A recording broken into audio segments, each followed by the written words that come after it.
morning, and welcome back to Food and Wine with Peter and Tony. Again. Right, good morning. Welcome to talk about some wine with some food. Bit of noise in the background today because the kitchen's working, because that's what they should be doing. I love the back label of this wine because it says that if Pinot Noir is the king of Central Otago, then Pinot Gris has to be the queen. And I probably agree with that. Today we're going to taste the Valli Pinot Gris.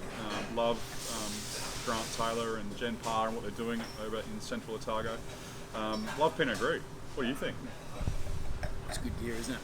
Yeah. I was just saying before that I don't drink much Pinot Gris, but whenever I do, I wish I drank more of it because it's really good.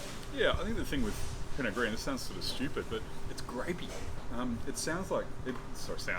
Tastes like grapes. And I think sometimes we get carried away with other wine varieties where we talk about amazing descriptors like light cheese or passion fruit or whatever it may be. Sorry, Sauvignon Blanc. But with Pinot Gris, really good Pinot Gris is just really grapey, and I love that. And it's just really easy to drink.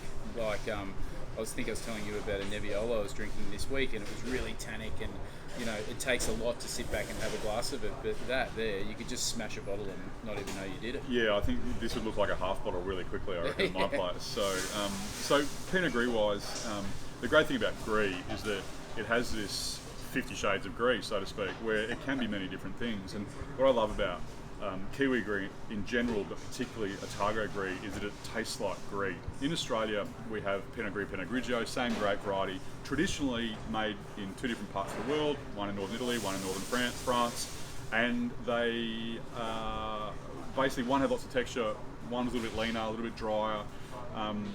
And for me, Kiwi Gris always has that really classic sort of Gris texture and has a bit of weight, but without being over the top. So, what are we going to eat with this? But I reckon that would lend itself really well to some Asian food. Mm-hmm. Probably steal a recipe or two off Kitty Geisha. I reckon they do these fried wings or ribs over there. Yeah, the chicken ribs. Yeah, and they've got like this, nearly like a hot and sour Korean style sauce. Yeah. Which I think it'd be killer with that. Oh, 100%. I may have tasted that recently. I reckon you've tasted it about 100 times. I haven't, definitely not. Only once this week. But I love that Korean, you're right, this is that sort of sweet and sour almost kind of thing, but there's that spice in there as well, which just gives you another element. I think the Pinot Gris can handle a bit of that spice as well, particularly this style, where there is that texture there, but there's a freshness to it as well.